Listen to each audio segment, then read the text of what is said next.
जय हिंद मेरे प्यारे दोस्तों, स्वागत है एक बार फिर से आपके अपने YouTube चैनल स्टडी प्लेटफॉर्म में।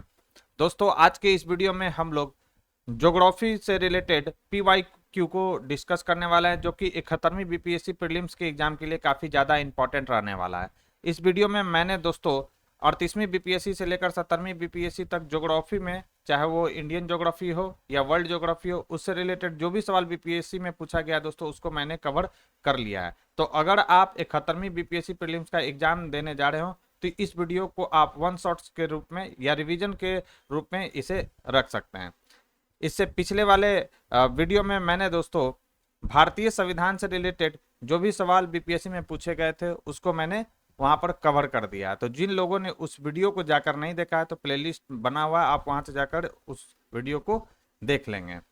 तो फिलहाल हम जो है सबसे पहले क्वेश्चन से इस डिस्कशन की शुरुआत करते हैं। और वीडियो पसंद आए दोस्तों तो वीडियो को लाइक और शेयर करना ना भूलें, और जो लोग हमारे चैनल से पहली बार जुड़े हो तो चैनल को सब्सक्राइब जरूर कर लें। तो चलिए आज के फर्स्ट क्वेश्चन के साथ इस डिस्कशन की शुरुआत करते हैं। फर्स्ट क्वेश्चन है कि वह प्रक्रिया जो लगातार नई परत जोड़ती है। सबसे पहले वर्ल्ड ज्योग्राफी से शुरुआत करते हैं। 69 BPSC में यह सवाल पूछा गया कि वह प्रक्रिया जो लगातार नई परत जोड़ती है वह है, तो वह क्या कहलाता है? तो यह कहलाता है सागर नीतल प्रसरण, यानी सी फ्लोर स्प्रेडिंग थ्योरी यह कहलाता है। राइट आंसर हो जाएगा ऑप्शन सी। पूरा मैं डिस्कस नहीं करूंगा क्योंकि एक एक क्वेश्चन को डिस्कस करने लग जाऊंगा तो वीडियो जो है दोस्तों 7-8 घंटा का यह हो जाएगा। और ये जो है मैंने रिवीजन के तौर पर ये वीडियो मेरा बनाने का मकसद इस वीडियो का है, रिवीजन के तौर पर आप इस वीडियो को रख सकते हैं। वह सिद्धांत जो कहता है कि पृथ्वी की पपड़ी के टुकड़े निरंतर धीमी गति में रहते हैं, जो मेंटल में होने वाली हलचल से प्रेरित होती है, कहलाता है। तो यह क्या कहलाता है? तो यह प्लेट टेक्टोनिक्स सिद्धांत कहलाता है, यानी प्लेट टेक्टोनिक्स सिद्धांत यानी थ्योरी यह कहलाता है। अगर पूछा जाए कि महाद्वीपीय विस्थापन का सिद्धांत किसके द्वारा दिया गया था, तो यह दिया गया था अल्फ्रेड वेगनर के द्वारा दिया गया था। और उन्हें जो है कब दिया था यह सिद्धांत? तो 1912 में। ठीक है, याद रखना है। तो यह जो बोल रहा था क्या कि वह सिद्धांत जो कहता है कि पृथ्वी की पपड़ी के टुकड़े निरंतर धीमी गति में रहते हैं और मेंटल में होने वाली हलचल से प्रेरित होती है, कहलाता है। तो यह कहलाता है प्लेट टेक्टोनिक्स थ्योरी, यह कहलाता है। नेक्स्ट है कि शिप ब्रेक टूरिज्म के संदर्भ में भारतीय जल क्षेत्रों में सुंची रिफ, अमीसोल्फ और ग्रेट द्वीप पर जहाज के अवशेषों की खोज की गई। ये स्थान कहाँ पर है? तो ये जो स्थान है कौन कौन सा है? याद रखना है, सुंची रिफ है, अमीसोल्स है और ग्रेट द्वीप है। ये कहाँ पर देखने को आपको मिलेगा? तो ये गोवा के तट पर जो है इसके अवशेष खोजे गए हैं। राइट आंसर हो जाएगा ऑप्शन डी। नेक्स्ट है कि गंगा डॉल्फिन के संबंध में निम्नलिखित कथनों पर विचार कीजिए। पहला कथन क्या है कि गंगा नदी डॉल्फिन को IUCN की लाल सूची के तहत लुप्त प्राय के रूप में वर्गीकृत किया गया। तो यह स्टेटमेंट बिल्कुल सही है। इसमें क्रिस्टलीय नेत्र लेंस नहीं है जिससे यह प्रभावी रूप से अंधा हो जाता है। यह भी स्टेटमेंट सही दिया गया। इसके द्वारा नेविगेशन और शिकार इको लोकेशन का उपयोग करके किया जाता है। यह भी स्टेटमेंट सही है। इसे भारत के राष्ट्रीय जलीय जीव के रूप में मान्यता दी गई है। तो यह भी स्टेटमेंट सही दिया गया है। ये 69 BPSC में सवाल पूछा गया है। राइट आंसर हो जाएगा ऑप्शन डी। यहाँ पर एक है क्या, यहाँ 2 पॉइंट आप याद रख सकते हैं कि गंगा जो डॉल्फिन है, गंगा नदी जो डॉल्फिन है वो IUCN की लाल सूची में लुप्त प्राय के रूप में इसे वर्गीकृत किया गया है। और राष्ट्रीय जलीय जीव के रूप में इसे कब घोषित किया गया है, आइए देख लेते हैं। तो राष्ट्रीय जलीय जीव के रूप में गंगे डॉल्फिन को कब शामिल किया गया? तो ये जो है 2009 में इसे जो है भारत सरकार के द्वारा राष्ट्रीय जलीय जीव गंगे डॉल्फिन को जो है दोस्तों घोषित किया गया। तो ये डेट आपको याद रखना है। और राष्ट्रीय गंगा नदी डॉल्फिन दिवस प्रत्येक वर्ष हम लोग 5 अक्टूबर को मनाते हैं। तो ये भी पॉइंट आपको ध्यान रखना है। नेक्स्ट क्वेश्चन है हमारा कारण और कथन और कारण से रिलेटेड सवाल है कि कथन है हमारा कि घाना तट पर सोने के समृद्ध प्लेसर भंडार पाए जाते हैं और ब्राजील में सोना धारण करने वाली नसें पाई जाती है। तो यह स्टेटमेंट बिल्कुल सही है। अब कारण इसका देखते हैं। कुछ समय में ये महाद्वीप अटलांटिक के साथ एक साथ जुड़ गए थे। तो यह बिल्कुल सही है कि जो घाना का तट पर जो सोने का समृद्ध प्लेसर भंडार मिल रहा है वही जो भंडार हमें देखने को मिला है ब्राजील में भी देखने को मिला है। तो इससे अनुमान लगाया जाता है कि बहुत समय पहले ये जो महाद्वीप थे अटलांटिक के तट के साथ क्या थे, जुड़े हुए थे। और ये किसने बताया था? यही वेगनर ने बताया था। कि वर्तमान जो आप महाद्वीप देख रहे हैं वो पहले एकल महाद्वीप थे, जिसे उन्होंने क्या कहा था, पेंजिया कहा था। समय के साथ क्या होता है, पेंजिया में विघटन होता है और पेंजिया जो है दो पार्टों में ब्रेक होता है। एक होता है लॉरेशिया और दूसरा होता है क्या, गोंडवाना लैंड। और इसी लॉरेशिया और गोंडवाना लैंड से टूटकर जो आप वर्तमान में महाद्वीप देख रहे हैं उसका निर्माण होता है। तो दोनों स्टेटमेंट यहाँ पर सही है, राइट आंसर हो जाएगा डी। और कारण जो है कथन की सही व्याख्या भी यहाँ पर कर रहा है।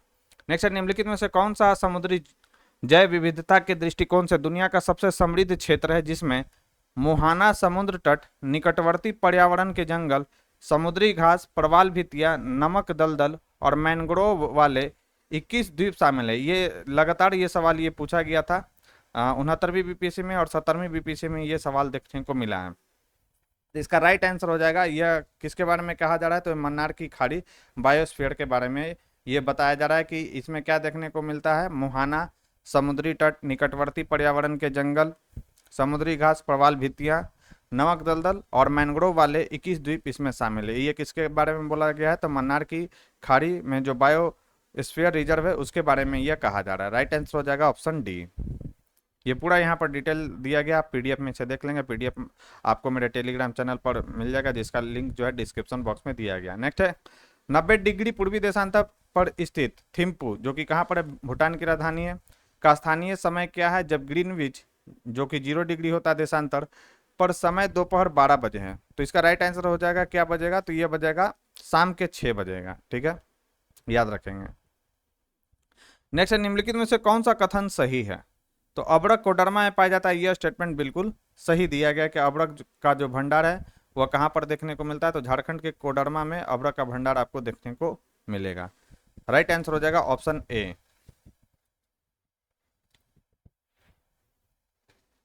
नेक्स्ट है हमारा कि ग्लोब पर 1 डिग्री के अंतराल पर खींचे गए कितने अक्षांश है, तो 1 डिग्री के अंतराल पर कितना अक्षांश खींचा गया है, इंपॉर्टेंट सवाल है। ये अक्षांश है, ये 0 डिग्री भी तो एक ही अक्षांश हुआ, ये हमारा पॉइंट होता है। ठीक है, तो अगर टोटल ऐसे खींचे तो टोटल अक्षांशों की संख्या कितनी हो जाएगी दोस्तों, 179 हो जाएगा। ये दोनों जो होता है पोल, उत्तरी पोल और दक्षिणी पोल, मतलब उत्तरी ध्रुव और दक्षिणी ध्रुव, ये पॉइंट होता है, ना कि इसको डिग्री के रूप में हम लोग काउंट करते हैं। तो इसका राइट आंसर हो जाएगा 179। कितने अक्षांश खींचे जा सकते हैं, तो 179 सॉरी 89 बड़ा 179 जो है अक्षांश खींचे जा सकते हैं 1 डिग्री के अंतराल पर। नेक्स्ट है समुद्र तल से कोसी मैदान की औसत ऊंचाई क्या है, तो याद रखना है समुद्र तल से कोसी मैदान की ऊंचाई कितना है, 30 मीटर है। इसको हाईलाइट कर लीजिए, हो सकता है सवाल आपको आगे देखने को मिल जाए, मतलब 71वीं बीपीएससी में। नेक्स्ट है किस पठार पर कर्क रेखा और भारतीय मानक समय रेखा एक दूसरे को काटती है, राइट आंसर हो जाएगा बघेलखंड। बघेलखंड पठार पर क्या होता है, कर्क रेखा और भारतीय मानक समय जो रेखा 82.82 डिग्री पूर्वी देशांतर को जो है भारतीय मानक समय रेखा निर्धारित किया गया है। ये दोनों रेखा बघेलखंड पठार पर एक दूसरे को काटती है दोस्तों, याद रखना है, बहुत ही इंपॉर्टेंट सवाल है, इसको हाईलाइट कर लीजिए। नेक्स्ट हमारा सवाल है ये यहाँ पर जो पठार देख रहे हैं आप, ये कौन सा पठार है, बघेलखंड का पठार है। अच्छा सवाल पूछा गया था। उत्तराखंड का कौन सा जिला तिब्बत सीमा पर स्थित नहीं है, तो याद रखना है कि अल्मोड़ा जो जिला है वो तिब्बत सीमा पर स्थित नहीं है, जबकि चमोली, उत्तरकाशी ये सब जो है उत्तर सीमा पर स्थित है। नेक्स्ट है कि अल नीनो धारा कहाँ बहती है, तो अल नीनो जो धारा बहती है वो दोस्तों वो प्रशांत महासागर में बहती है। राइट आंसर हो जाएगा ऑप्शन सी। संयुक्त अरब अमीरात के अमीरात हैं तो कौन कौन सा है, तो इसमें कौन कौन सा शामिल है ये पूछा गया था। तो इसमें अबू धाबी शामिल है संयुक्त अरब अमीरात में, और कौन कौन सा है, तो दुबई है, शारजाह है, अजमान है, अल कैन है, फुजैरा है, रास अल खैमा, ये सभी के सभी मिलकर क्या बनते हैं, संयुक्त अरब अमीरात बनते हैं दोस्तों। नेक्स्ट हमारा सवाल है कि स्वर्ण रेखा नदी निम्नलिखित में से किस गांव के पास से निकलती है, तो स्वर्ण रेखा नदी जो है किस गांव से पूछा गया है सवाल, देखिए तो किस गांव से यह निकलता है, तो याद रखना है यह निकलता है नगरी से। तो स्वर्ण रेखा जो है सबसे लंबी पूर्व दिशा में बहने वाली अंतर्राज्यीय नदियों में से एक है। यह झारखंड के रांची जिले के नागरी गांव से के पास 600 मीटर की ऊंचाई पर क्या होती है दोस्तों, उत्पन्न होती है। इंपॉर्टेंट है वो सवाल, हाईलाइट कर लेंगे। अटक में अपनी पहाड़ी यात्रा के अंत में सिंधु नदी अफगानिस्तान से कौन सी नदी से मिलती है, तो यह किस नदी से मिलता है सिंधु नदी, तो याद रखना है काबुल नदी से यह मिलता है। तो अटक में अपनी पहाड़ी यात्रा के अंत में जब सिंधु नदी पहुंचता है तो वह अफगानिस्तान में काबुल नदी से मिलता है, सिंधु नदी। राइट आंसर हो जाएगा ऑप्शन बी। नेक्स्ट हमारा सवाल है कि निम्नलिखित में से कौन सा 1973 में शुरू किया गया विश्व का सुप्रचारित वन्य जीव अभियान है। तो 1973 में क्या स्टार्ट किया गया था भारत में, तो प्रोजेक्ट टाइगर स्टार्ट किया गया था। राइट आंसर हो जाएगा option B, option A. Next है हमारा 68 बीपीएससी में सवाल पूछा गया कि क्षोभ मंडल के बारे में निम्नलिखित में से कौन सा कथन सत्य है, कौन सा स्टेटमेंट इसमें सही दिया गया। तो इसकी ऊंचाई जो है 13 किलोमीटर है, ये स्टेटमेंट इसमें सही दिया गया है। ये बोला जा रहा है पहला में कि यह वायुमंडल की सबसे ऊपरी परत है, नहीं, यह क्षोभ मंडल जो होता है वायुमंडल की सबसे निचली परत होता है। और इस परत का तापमान ऊंचाई के साथ बढ़ता है, तो नहीं, इस परत का जो तापमान है ऊंचाई के साथ क्या होता है, घटता है।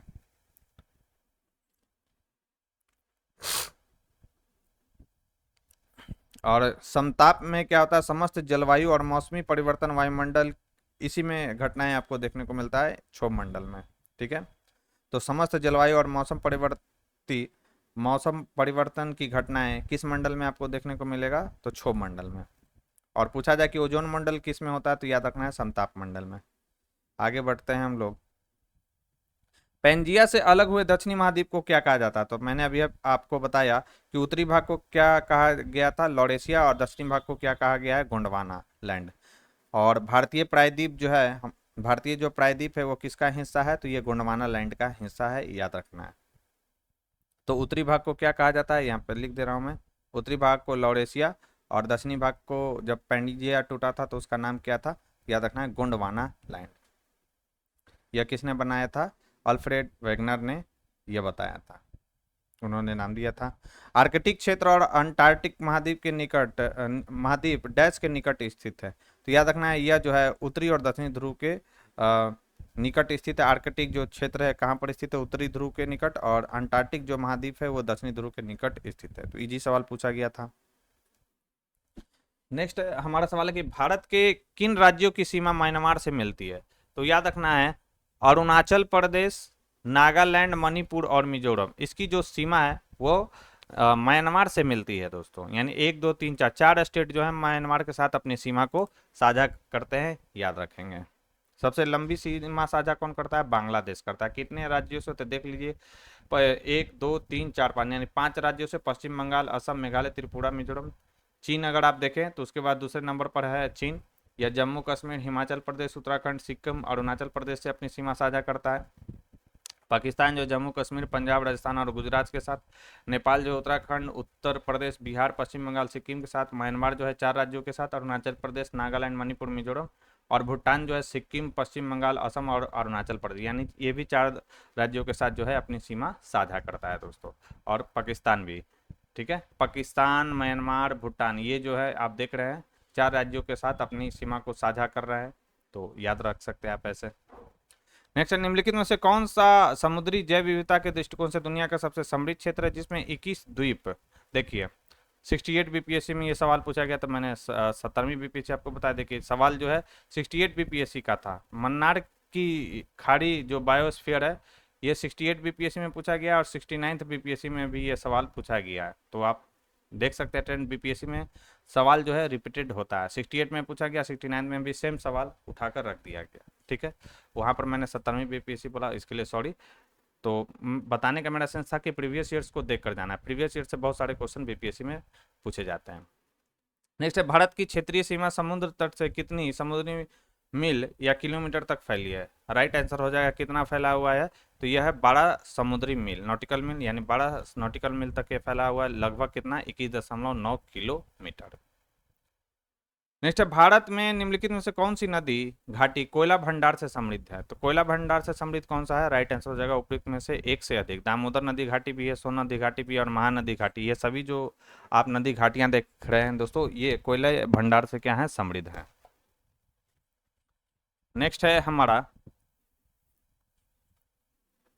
गर्मियों के अंत में प्री मानसून वर्षा होती है जो केरल और कर्नाटक के तटीय क्षेत्रों में एक सामान्य घटना है। स्थानीय रूप से इन्हें इस नाम से जाना जाता है। तो प्री मानसून वर्षा को किस नाम से जाना जाता है, कहाँ पर, केरल और कर्नाटक में। याद रखना इसे कहा जाता है मैंगो शावर कहा जाता है। राइट आंसर हो जाएगा ऑप्शन सी। नेक्स्ट सवाल है हमारा सारगैसो सागर किसका भाग है? तो यह किसका भाग है? सारगासो सागर। तो यह भाग है दोस्तों उत्तरी अटलांटिक महासागर का। तो सारगासो जो सागर है वो उत्तरी अटलांटिक महासागर का भाग है। यहाँ पर आप देख सकते हैं, यहाँ पर है सारगासो सी मैप में। नेक्स्ट है कि भारत और चीन के बीच सीमा रेखा को क्या कहा जाता है? इजी सवाल है। तो भारत और चीन के बीच जो सीमा रेखा है उसे कहा जाता है मैकमोहन रेखा। भारत और पाकिस्तान के बीच में कौन सा है? तो रेड क्लिफ रेखा है, याद रखेंगे। डूरंड रेखा जो है भारत और अफगानिस्तान के बीच है, तो ये भी आप ध्यान में रख सकते हैं। अभी तो वर्तमान समय में जो है किसके बीच में? पाक अधिकृत क्षेत्र, हम अपना ही बोलते हैं, लेकिन पाकिस्तान और अफगानिस्तान के बीच में डूरंड रेखा है, पाक अधिकृत क्षेत्र जो भारत का है। तो ये पॉइंट आपको ध्यान रखना है। और भारत का दक्षिणतम बिंदु कौन सा है? तो यह है इंदिरा पॉइंट। नेक्स्ट है कि राजस्थान में बहुत कम वर्षा होती है, क्योंकि तो राजस्थान में बहुत कम वर्षा होती है, हवाएं किसी भी अवरोध का सामना नहीं करती है, जिससे हवा को ठंडा करने के लिए आवश्यक उत्थान हो सके, इसलिए वहां पर क्या होता है? बहुत कम वर्षा होता है। नेक्स्ट है कि केरवा किस खेती के लिए किया जाता है? तो केरवा में हम लोग जाफरान यानी केसर की खेती यहाँ पर करते हैं। तो कश्मीर में की घाटी में ये पाया जाता है केरवा, जहाँ पर जो है केसर की खेती की जाती है। ठीक है, एक प्रकार का क्या है, ये आप मिट्टी के तौर पर इसे रख सकते हैं।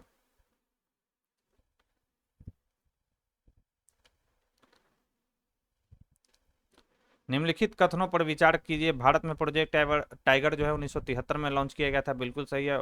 2022 में राष्ट्रीय जैव विविधता दिवस का विषय क्या था? सभी जीवन के लिए साझा भविष्य का निर्माण है, यह भी स्टेटमेंट सही है। प्रोजेक्ट टाइगर जो है एक बाघ संरक्षण कार्यक्रम है, यह भी स्टेटमेंट सही है। राइट आंसर हो जाएगा, सभी के सभी स्टेटमेंट सही है, राइट आंसर हो जाएगा सी। निम्नलिखित में से किस स्थान पर समाचार पत्र मुद्रण कागज उद्योग स्थित है? तो याद रखना है, ये समाचार पत्र मुद्रण कागज उद्योग कहाँ पर स्थित है? तो यह है नेपानगर में स्थित। ठीक है, याद रखना है। और ये जो है भारत की सबसे बड़ी अखबार प्रिंट मिल है नेपाल नगर में। और ये जो है बुरहानपुर जिले में स्थित है। आपको बताना है कि ये बुरहानपुर जो जिला है वो कहाँ पर है, ठीक है, मतलब किस स्टेट में है। नेक्स्ट है, भारत में पहली कोयला खदान कहाँ खोदी गई? तो भारत में जो पहली कोयला खदान खोदी गई थी दोस्तों, वह कहाँ पर खोदी गई थी? तो पश्चिम बंगाल के यानी वेस्ट बंगाल के रानीगंज में खोदी गई थी। राइट आंसर हो जाएगा ऑप्शन ए। और ये जो है पहला कोयला क्षेत्र था जहां पर 1774 में क्या हुआ था? ईस्ट इंडिया कंपनी द्वारा कोयला खनन शुरू किया गया था। नेक्स्ट है हमारा कि भारत की जनगणना 2011 के अनुसार भारत में कौन सी अनुसूचित जनजाति सबसे बड़ी है? यानी एसटी का, शेड्यूल ट्राइब्स का ये बात कह रहा है कि कौन सी जो अनुसूचित जनजाति है सबसे बड़ी है। तो याद रखना सबसे बड़ी अनुसूचित जनजाति कौन सा है? भील है। नेक्स्ट हमारा सवाल है कि सौरमंडल का प्रमुख खगोलीय पिंड कौन सा है? तो सौरमंडल का प्रमुख खगोलीय पिंड कौन सा है? तो यह है सूर्य। राइट आंसर हो जाएगा ऑप्शन सी। नेक्स्ट है, पृथ्वी की आंतरिक परत के निर्माण में कौन से तत्व प्रचुर मात्रा में मौजूद है?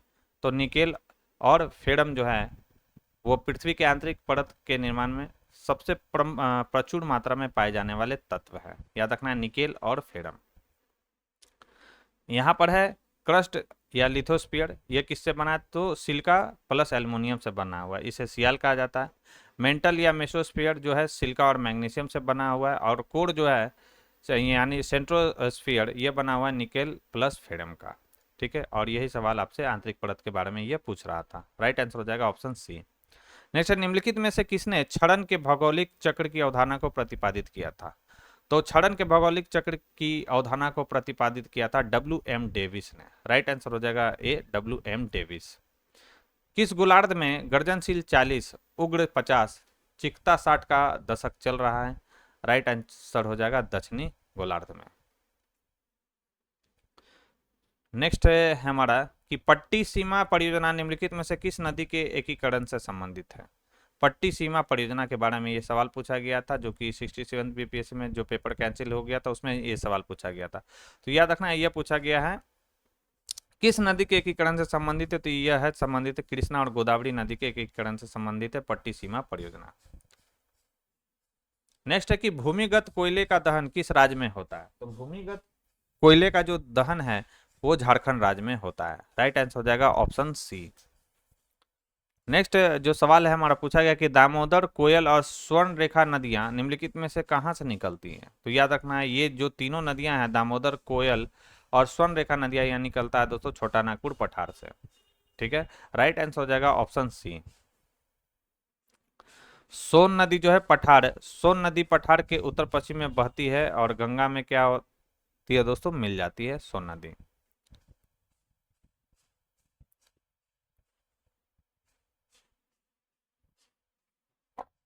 चलिए आगे बढ़ते हैं हम लोग। भूगणित विज्ञान वह विज्ञान है जो निम्न से संबंधित है। तो याद रखना है, पृथ्वी के आयाम का मापन करता है भूगणित विज्ञान।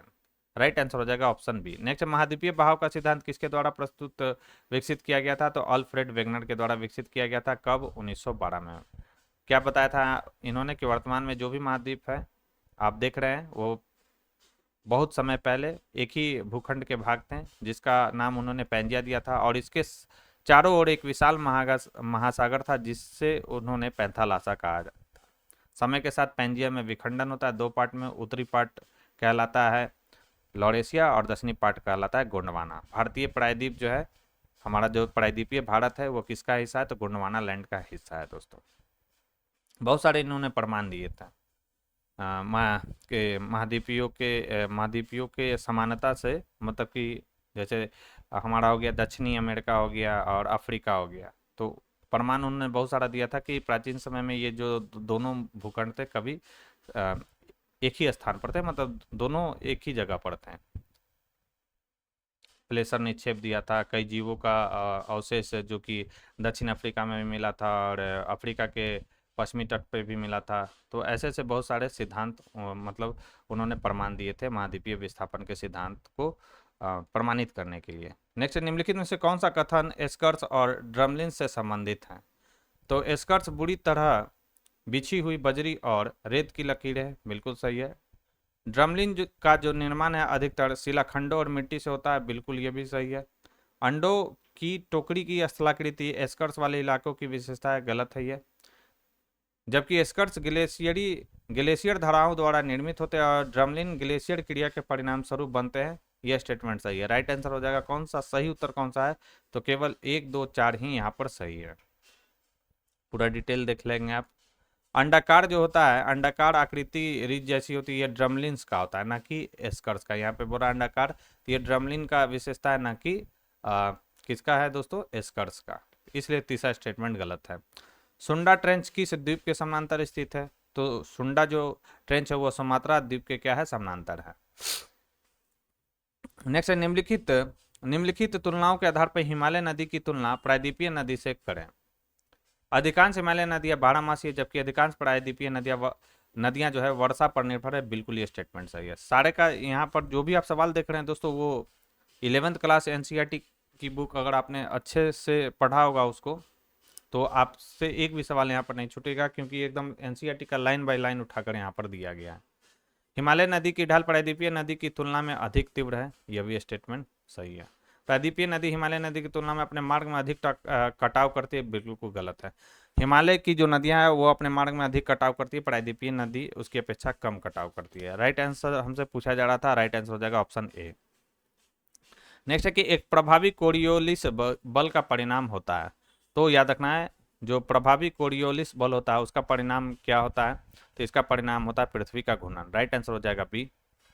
नेक्स्ट है, निम्नलिखित में से किस देश की स्थल सीमा मृत सागर से नहीं लगती है। ये जो है यूपीएससी में भी ये सवाल पूछा गया था, किस देश की स्थल सीमा जो है मृत सागर से नहीं लगती है।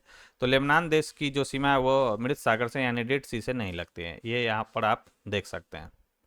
मेडिटेरियन सी है यहाँ पर, और ये है हमारा डेड सी। इजराइल है, जॉर्डन है यहाँ पर, ठीक है। तो इजराइल, फिलिस्तीन, जॉर्डन, इस सब की सीमा जो है मृत सागर से लगती है, ठीक है। लेकिन ये जो लेबनान है इसकी सीमा मृत सागर से नहीं लगती है। नेक्स्ट है, इल्मेनाइट जो भारतीय तटरेखा पर व्यापक रूप से वितरित है एक खनिज है। तो इल्मेनाइट जो है एक खनिज है किसका, तो याद रखना है टाइटेनियम का। राइट आंसर हो जाएगा ऑप्शन बी।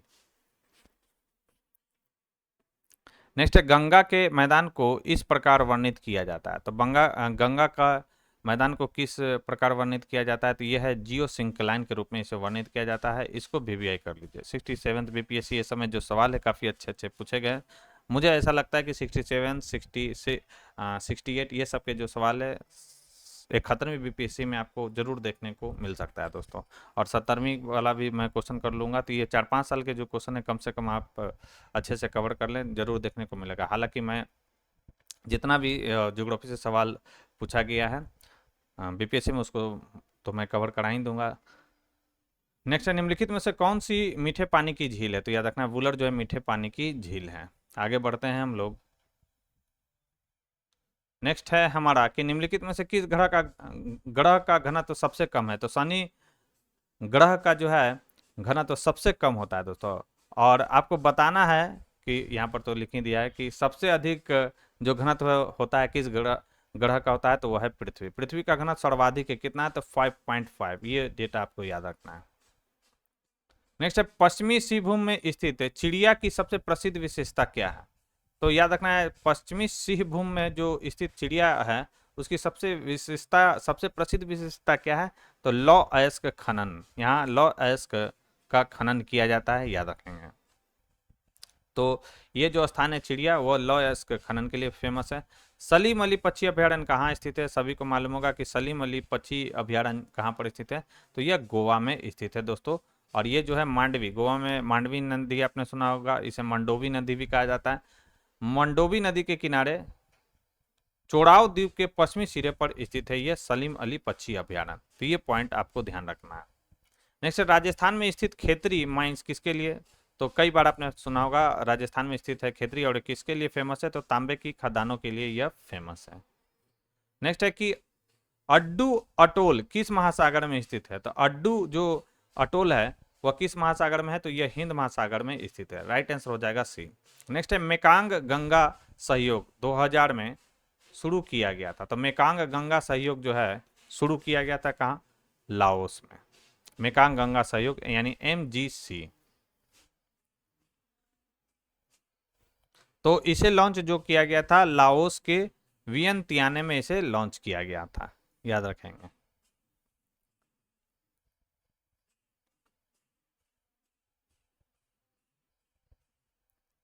नेक्स्ट है कि रूपसी हवाई अड्डा भारत के किस राज्य में स्थित है, तो रूपसी हवाई जो अड्डा है वो भारत के असम राज्य में स्थित है। राइट आंसर हो जाएगा ऑप्शन बी।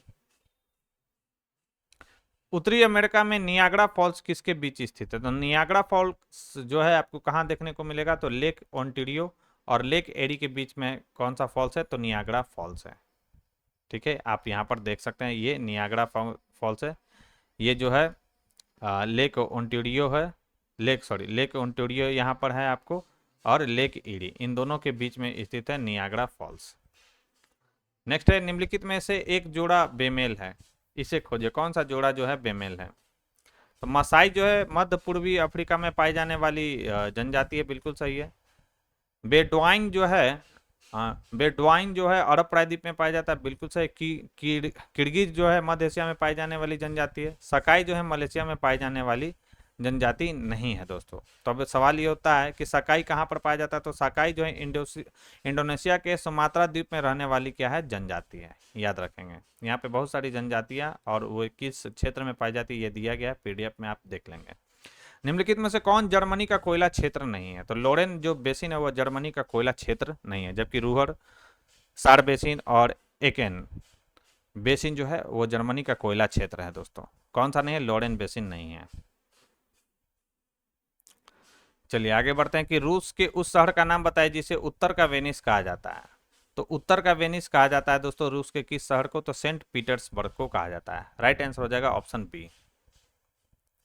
नेक्स्ट हमारा सवाल यहाँ पूरा दिया गया है कि भारत का स्विट्जरलैंड किसको कहा जाता है, भारत का मसाला उद्यान कहा जाता है। ये कंप्लीट पैकेज है दोस्तों, बहुत अच्छा इसमें दिया गया है। मैं तो घटना चक्र और भी जो भी निकाला गया है YCT ये सब का, उन सबसे सबसे अच्छा मैं इसको मानता हूँ दोस्तों, जो ये परम IAS का है। परम IAS के द्वारा ये जो प्रीवियस ईयर्स का निकाला गया है ये बहुत ही अच्छा निकाला गया, क्योंकि एक क्वेश्चन से आपको बहुत सारे क्वेश्चन यहाँ पर क्लियर कर दिया गया है। सारा चीज़ ही मतलब डिटेल में इसको अच्छे से जो है दोस्तों दे दिया गया है। इसको कर लेने के बाद मुझे नहीं लगता है कि क्वेश्चन छूटेगा भी। 10 क्वेश्चन में तो कम से कम मुझे लगता है कि 7-8 क्वेश्चन तो बन ही जाना चाहिए सभी से। भरमौर जनजातीय क्षेत्र कहाँ स्थित है? तो यह है भरमौर जनजातीय क्षेत्र हिमाचल प्रदेश में। अब देखिए जनजाति से सवाल पूछा, आप कितना है? भील, गोंड, मुंडा, थारू, मीना, ये सारा जनजाति जितना भी है भारत का जनजाति सारा एक लिस्ट में यहाँ पर दे दिया गया है। तो आप समझ लीजिए कि इस पीडीएफ को बनाने में कितना मेहनत लगा होगा, एक एक चीज़ों को कलेक्ट करना है और यहाँ पर डेटा पुट करना। भारत में चंद्र और भागा नदियाँ किस क्षेत्र से होकर बहती हैं? तो चंद्र और भागा नदियाँ जो है उपर्युक्त में से एक से अधिक क्षेत्रों से होकर बहती है। कौन कौन सा है? तो ये लाहौल से भी बहती हैं, स्पीति से भी बहती हैं। और चंद्रभागा कौन सी नदियां हैं? तो अगर आपने चेनाब का नाम सुना होगा, चेनाब नदी को ही चंद्रभागा के नाम से क्योंकि ये दो सरिताओं से मिलकर बनता है चंद्र और भागा, चंद्र और भागा के मिलने से बनता है चंद्रभागा, और चंद्रभागा नदी को ही चेनाब नदी कहा जाता है। ठीक है, और चेनाब नदी जो है सिंधु की सहायक नदी है दोस्तों। तो लाहौल और स्पीति से होकर गुजरती है और केलांग के पास टांडी में एक दूसरे से मिलती है, और चंद्रभागा के नाम से इन्हें जाना जाता है। लद्दाख में तो ये नहीं होता है, बी नहीं होगा। नेक्स्ट है चंबल नदी पर राणा प्रताप सागर जल विद्युत परियोजना किस राज्य में स्थित है? तो यह किस राज्य में है?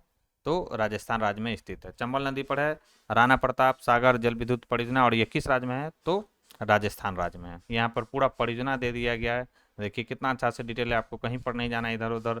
ये पूरा परियोजना यहाँ पर जो है इंपॉर्टेंट जो भी परियोजना है भारत में वो सब यहाँ पर दे दिया गया है। कभी समय होगा तो मैं पूरा का पूरा डिटेल डिस्कस करूंगा, अभी समय हमारे पास नहीं है, बस मैंने रिवीजन के तौर पे ये वीडियो आपके लिए ये वीडियो लेकर आया हूँ दोस्तों। यूरोप में पाइरेनीज पर्वत किन दो देशों के अलग करती है? तो ये पाइरेनीज जो पर्वत है याद रखना स्पेन और फ्रांस को अलग करता है। राइट आंसर हो जाएगा ऑप्शन ए। अब ये पाइरेनीज कहाँ पर है? तो आप यहाँ पर देखिए, यहाँ पर है ये, ठीक है, और ये यहाँ पर कर रहा हूँ मैं, ये यहाँ पर है पाइरेनीज, यहाँ पर आप देख रहे हैं मैप में। और ये क्या करता है काम? स्पेन और फ्रांस को अलग करने का ये कार्य करता है। जवाहर जवाहर नेहरू बंदरगाह किस राज्य में स्थित है? तो यह जो है महाराष्ट्र राज्य में स्थित है। भारत का कौन सा राज्य तांबे का सबसे बड़ा उत्पादक है? तो तांबे का सबसे बड़ा उत्पादक राज्य कौन सा है? मध्य प्रदेश है। याद रखना, यह देश में तांबे का 53% उत्पादन करता है। अकेला कौन? एमपी यानी मध्य प्रदेश। और ये तांबे की खाने याद रखना, पूछ सकता है घाटशिला किसके लिए फेमस है? तो तांबे की खान के लिए फेमस है। चिल्पी सीरीज किसके लिए? तो तांबे की खान के लिए। ठीक है, खेतरी जानते ही होंगे राजस्थान में तांबे की खान के लिए ये फेमस है। कश्मीर में पहलगाम किस नदी के तट पर स्थित है? तो याद रखना है यह लिद्दर नदी के तट पर स्थित है पहलगाम। राइट आंसर हो जाएगा ऑप्शन सी। हो सकता है पहलगाम में अटैक हुआ है, ये सवाल आपको देखने को मिल जाए। नेक्स्ट सवाल है कि दंडकारण्य क्षेत्र किस राज्य में स्थित है? तो दंडकारण्य जो है किसी एक राज्य में स्थित नहीं है, यह जो है एक से अधिक राज्यों में इसका विस्तार है। ठीक है, तो दंडकारण्य भारत का एक भौगोलिक क्षेत्र है जो भारत के मध्य और पूर्वी भागों में फैला। यह लगभग जो है 35,600 वर्ग मील के विस्तार क्षेत्र को कवर करता है। अब कौन कौन सा इसके अंतर्गत राज्य है? तो याद रखना है इसमें आता है उड़ीसा भी आता है, छत्तीसगढ़ भी आता है, और आंध्र प्रदेश भी दंडकारण्य क्षेत्र के अंतर्गत आते हैं राज्य। राइट आंसर हो जाएगा ऑप्शन डी। ये यहाँ पर है दंडकारण्य, आप देख सकते हैं यहाँ पर। निम्नलिखित में से कौन सी राजस्थान की पशु नस्ल नहीं है? तो हल्लीकर जो है वो राजस्थान की पशु नस्ल नहीं है, जबकि थारपारकर, राठी और मेवाती ये जो है पशु नस्ल है राजस्थान की। हल्लीकर कहाँ की है? तो यह है कर्नाटक की प्रमुख गाय की नस्ल है। और राजस्थान की गाय की नस्ल कौन सा है? तो थारपारकर है, राठी, मेवाती है, हरियाणवी है, नागौरी है, कांकरेज है, अजमेरा है और गीर है। नेक्स्ट है कि भौगोलिक क्षेत्र की दृष्टि से सबसे बड़ा द्वीप कौन सा है? तो ये जापान का सारा द्वीप है। और भौगोलिक क्षेत्र की दृष्टि से सबसे बड़ा जो द्वीप है वो कौन सा है? तो वह है होन्शु द्वीप। राइट आंसर हो जाएगा ऑप्शन बी। और जापान की जो राजधानी है टोक्यो, वो होन्शु के मध्य पूर्व में क्या है दोस्तों? स्थित है। दुनिया का सातवां सबसे बड़ा द्वीप है, और इंडोनेशिया के जावा द्वीप के बाद दुनिया का दूसरा सबसे अधिक आबादी वाला यह जो है द्वीप है होन्शु द्वीप। याद रखेंगे। ग्रीनलैंड निम्नलिखित में से किस नदी का हिस्सा है? तो ग्रीनलैंड जो है डेनमार्क का हिस्सा है, याद रखेंगे। तो ग्रीनलैंड जो है निम्नलिखित में से किस देश का हिस्सा है? तो याद रखेंगे ग्रीनलैंड जो है डेनमार्क का हिस्सा है।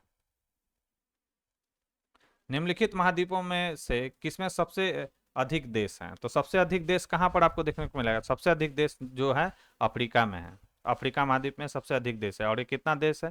तो अफ्रीका में सबसे अधिक कितना देश है? 54 देश है, याद रखना है। एशिया में 52 है। यूरोप में जो है 49 देश है। और उत्तरी अमेरिका में कितना है? 23 देश है। तो कभी मैचिंग करने के लिए भी आ सकता है कि महाद्वीप और एक तरफ देश दिया रहेगा, उनका नंबर दिया रहेगा, तो आप मैच कर लेंगे आसानी से। एशिया में कितना है? 52, यूरोप में 49, उत्तरी अमेरिका में 23 और दक्षिण अफ्रीका में आप मालूम कर लेंगे, गिने चुने ही देश है वहाँ पर। सबसे अधिक पूछा जाए कि कहाँ पर है, तो अफ्रीका में, उसके बाद एशिया में, उसके बाद यूरोप में, उसके बाद उत्तरी अमेरिका, देन कहाँ पर आ जाएगा आपका दक्षिणी अमेरिका में।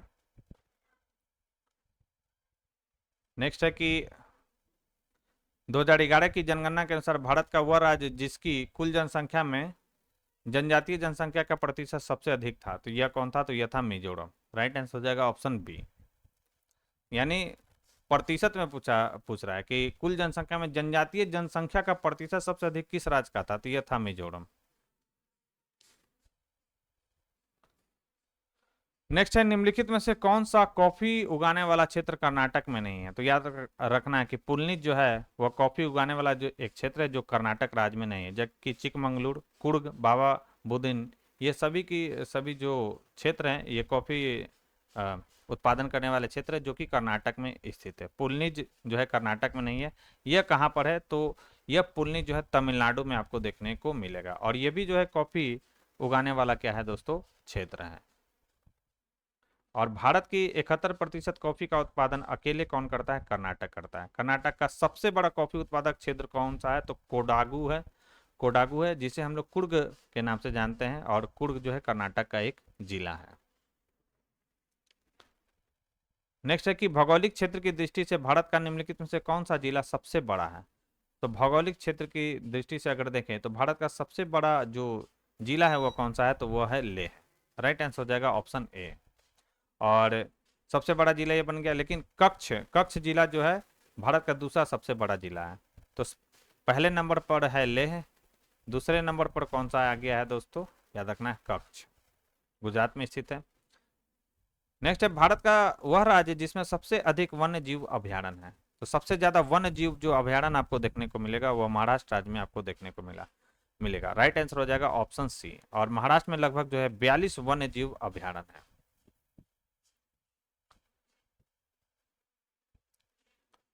नेक्स्ट है कि अटल सुरंग निम्नलिखित हिमालय पर्वतमालाओं में से किस पर स्थित है? अच्छा सवाल पूछा गया था।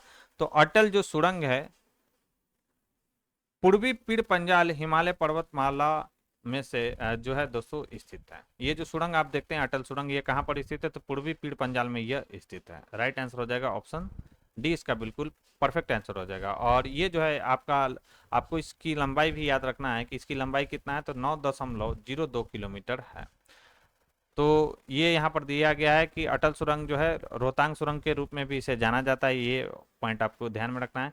हिमाचल प्रदेश में लेह मनाली राजमार्ग पर हिमालय की पूर्वी पीर पंजाल श्रृंखला में रोहतांग दर्रे, कौन सा दर्रा है ये? तो रोहतांग दर्रे के नीचे बनाई गई एक राजमार्ग सुरंग है दोस्तों। नेक्स्ट है कि भारत का 13वां प्रमुख बंदरगाह किस राज्य में स्थापित होने जा रहा है? तो यह स्थापित होने जा रहा है महाराष्ट्र राज्य में। भारत का 13वां प्रमुख बंदरगाह है ये। नेक्स्ट है निम्नलिखित में से कौन भारत में सौर ऊर्जा का अग्रणी उत्पादक है? तो सौर ऊर्जा का अग्रणी उत्पादक राज्य कौन सा है? तो यह है राजस्थान। राइट आंसर हो जाएगा ऑप्शन डी। नेक्स्ट है निम्नलिखित में से कौन सा देश भौगोलिक क्षेत्र के संदर्भ में बिना सीमाओं वाला सबसे बड़ा देश है? तो बिना सीमाओं वाला भौगोलिक क्षेत्र के दृष्टि से सबसे बड़ा जो देश है वो कौन सा है? वह है जापान। और ये क्षेत्रफल दिया गया, जापान का जो क्षेत्रफल है 3,77,915 वर्ग किलोमीटर है। ठीक है। और सभी का जो क्षेत्रफल है यहाँ पर जितना भी दिया गया इससे कम ही है, तो राइट आंसर तो जापान ही होगा। वह देश जिसका क्षेत्रफल सबसे लंबा उत्तर दक्षिण यानी अक्षांशीय विस्तार में है, तो यह कौन सा है? तो यह चिली है दोस्तों, जिसका जो क्षेत्रफल है सबसे लंबा यानी उत्तर दक्षिण में विस्तार, अक्षांशीय विस्तार की यह बात कह रहा है। तो आप यहाँ पर है चिली, आप ये देख सकते हैं। दक्षिणी अमेरिकी देश है चिली। और इसका जो उत्तर दक्षिण विस्तार है वो सबसे अधिक है। यहाँ पर दिया गया कि 17 डिग्री दक्षिणी अक्षांश से 56 डिग्री केप हॉर्न तक जो है इसका विस्तार है चिली का। नेक्स्ट, निम्नलिखित में से किस देश में द्वीपों की संख्या सबसे अधिक है? तो इंडोनेशिया जो देश है उसमें द्वीपों की संख्या सर्वाधिक है। कितना है आप देख सकते हैं, 17,508 द्वीप हैं। और बसे हुए द्वीपों की संख्या मतलब जिसमें मानव निवास करता है तो 6,000 द्वीपों पर जो है मानव निवास करता है। ये क्रम भी यहाँ पर दे दिया गया। नेक्स्ट, निम्नलिखित देशों में से कौन सा देश जो है दुनिया में केसर का सबसे बड़ा उत्पादक है? तो दुनिया में जो है केसर का सबसे बड़ा उत्पादक देश कौन सा है? तो वह है ईरान। राइट आंसर हो जाएगा डी। निम्नलिखित में से कौन विश्व में यूरेनियम का सबसे बड़ा उत्पादक देश है? तो यूरेनियम का सबसे बड़ा उत्पादक देश कौन सा है? तो कजाकिस्तान है। राइट आंसर हो जाएगा ऑप्शन ए। नेक्स्ट है, कन्याकुमारी के करीब स्थित पहाड़ी कौन सा है? तो कार्डमम की पहाड़ी सबसे स्थित है, जिसे इलायची की पहाड़ी के नाम से भी हम लोग जानते हैं। तो कार्डमम या इलायची की पहाड़ी ये कन्याकुमारी के सबसे करीब स्थित पहाड़ी है दोस्तों।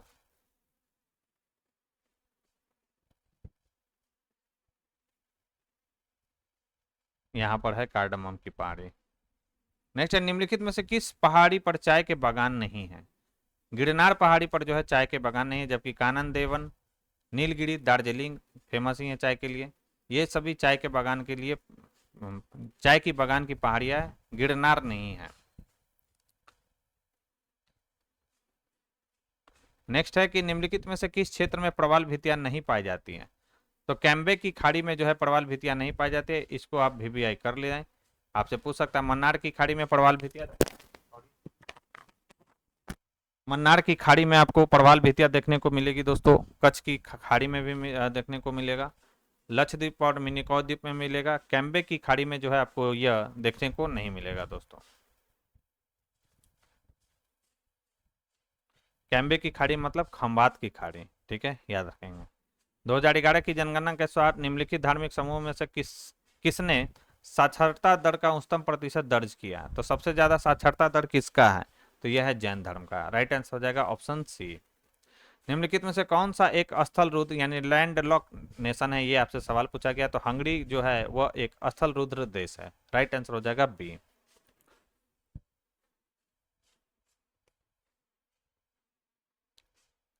देखिए यहाँ पर दिया गया स्थल रुद्र देशों की सूची, जैसे अफ्रीका में कौन कौन सा है ये पूरा लिस्ट दिया गया, यूरोप में कौन सा है, एशिया में कौन सा है। आप देख रहे हैं कितना अच्छा दिया गया। दक्षिण अमेरिका में मात्र 2 देश है, बोलीविया और पराग्वे। ये आसानी है याद करना।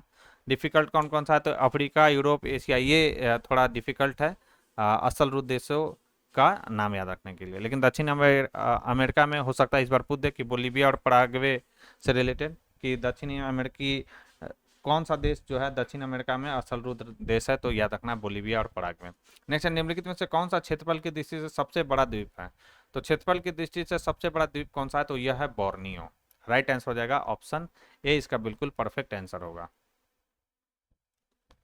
नेक्स्ट, निम्नलिखित में से किस क्षेत्र में भूमध्य सागरीय जलवायु नहीं पाई जाती है? तो पंपास में जो है भूमध्य सागरीय जलवायु नहीं पाया जाता है। राइट आंसर की बात करें तो राइट आंसर हो जाएगा ऑप्शन डी। विश्व में सबसे बड़ा रेशम उत्पादक देश कौन सा है? तो चीन जो है सबसे बड़ा रेशम उत्पादक देश है विश्व का। संयुक्त राज्य अमेरिका को छोड़कर दुनिया के निम्नलिखित देशों में से कौन सा सबसे बड़ा कच्चा तेल उत्पादक देश है? तो सही USA को अगर छोड़ दें तो दुनिया में जो है रूस कच्चे तेल का सबसे बड़ा उत्पादक देश है दोस्तों। राइट आंसर हो जाएगा ऑप्शन ए। पहले नंबर पर कौन है? USA, दूसरे नंबर पर रसिया, तीसरे नंबर पर सऊदी अरब है, चौथे नंबर पर कौन है? कनाडा है कच्चे तेल के उत्पादन में। निम्नलिखित में से कौन मेघालय पठार का हिस्सा नहीं है? तो याद रखना है गारो खासी जयंतिया है, लाइन से याद होगा। भुवन पहाड़िया जो है मेघालय पठार का हिस्सा नहीं है। और ये जो मासीराम और चेरापूंजी ये किस पहाड़ी पर है? तो याद रखना ये खासी पहाड़ी पर है। सबसे अधिक ऊंचाई पर स्थित दर्रा कौन सा है? नाथुला जो है सबसे अधिक ऊंचाई पर स्थित दर्रा है। नाथुला कहाँ पर है? तो ये सिक्किम में। ठीक है, याद रखेंगे।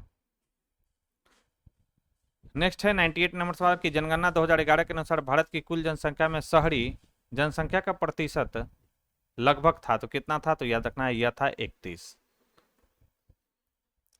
जनगणना 2011 के अनुसार भारत में महिला साक्षरता दर थी, तो याद रखना महिला साक्षरता दर कितना है, तो 65.5% है। वहीं अगर हम बात करें कि पुरुष साक्षरता दर कितना है, तो 82.14% है।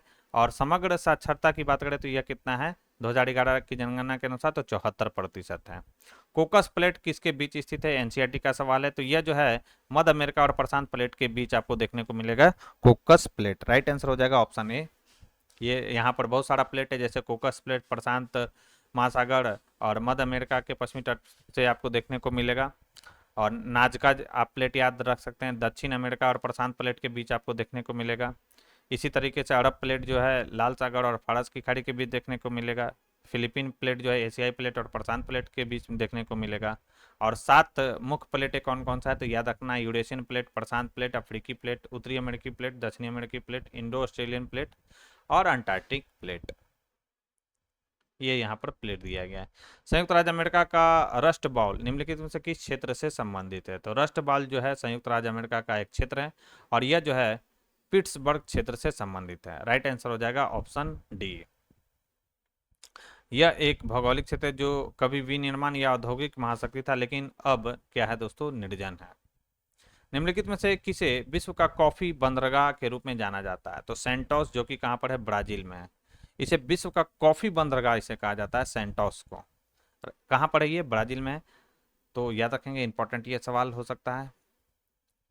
नेक्स्ट, निम्नलिखित में से कौन सी मिट्टी नदियों द्वारा जमा की जाती है, तो जलोढ़ मिट्टी जो है नदियों द्वारा जमा की जाती है। 2 प्रकार की होती है जलोढ़ मिट्टी, एक होता है नवीन और एक होता है पुरानी। तो नवीन जो जलोढ़ मिट्टी है उसे कहा जाता है खादर, और पुरानी जो जलोढ़ मिट्टी है उसे क्या कहा जाता है, तो इसे कहा जाता है बांगर। कहीं कहीं पे भांगड़ भी इसे लिखा रहता है, ठीक है, याद रखना है। और ये सबसे उपजाऊ मिट्टी माना जाता है। भारत के जनसंख्या अध्ययन में किस जनगणना वर्ष को जनसांख्यिकी विभाजन कहा गया, तो 1921 की जनसंख्या वर्ष को जनसांख्यिकी विभाजन कहा गया है दोस्तों। राइट आंसर हो जाएगा ऑप्शन बी।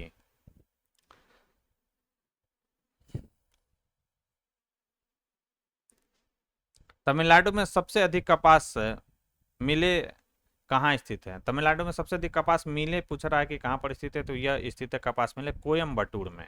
राइट आंसर हो जाएगा ऑप्शन सी। भारत की पहली कपास मिल के बारे में पूछे तो 1818 में कलकत्ता के पास फोर्ट ग्लोस्टर में स्थापित की गई थी, हालांकि यह मिल असफल रही थी। दूसरी मिल कहाँ पर स्थापित की गई थी, तो 1854 में KGN डाबर ने जो है स्थापित किया था। उसे भारत में आधुनिक कपास उद्योग की सच्ची जो है नींव कहा जाता है, ठीक है। फोर्ट ग्लोस्टर में स्थापित किया गया था, लेकिन वो सफल नहीं हुआ। सफलता कब मिला था, 1854 में। निम्नलिखित में से कौन सा राज्य भारत में रबर का अग्रणी उत्पादक है, तो भारत में रबर का अग्रणी उत्पादक राज्य कौन सा है, तो यह है केरल। नेक्स्ट है कि राष्ट्रीय जल मार्ग 1 जोड़ता है, तो यह जो है इलाहाबाद से हल्दिया को जोड़ता है। अब ये जो आप नेशनल देख रहे हैं यहाँ पर NW संख्या राष्ट्रीय जल मार्ग, ये सारा का सारा यहाँ पर दिया गया है। तो आप देख सकते हैं यहाँ पर क्या क्या है, यहाँ पर डिटेल दिया गया है। नेक्स्ट है दक्षिण अमेरिका में मध्य अक्षांशीय घास के मैदान को क्या कहा जाता है, तो दक्षिण अमेरिका में जैसे अर्जेंटीना में, तो अर्जेंटीना में मध्य अक्षांशीय घास के मैदान को कहा जाता है पंपास, याद रखेंगे। स्टेपी कहाँ पर है, यूरोप और उत्तरी एशिया में। प्रेरीज उत्तर अमेरिका में, पंपास अर्जेंटीना। वेल्ड जो है दक्षिण अफ्रीका में। डाउन्स कहाँ पर, ऑस्ट्रेलिया में। ये तो नहीं पूछेगा। सवाना जो है अफ्रीका और ऑस्ट्रेलिया में। टैगा कहाँ पर, यूरोप और एशिया में। ग्रेट विक्टोरियन रेगिस्तान कहाँ स्थित है, तो ग्रेट विक्टोरियन जो रेगिस्तान है वो ऑस्ट्रेलिया में स्थित है। राइट आंसर हो जाएगा ऑप्शन ए, यहाँ पर ये है ग्रेट विक्टोरियन।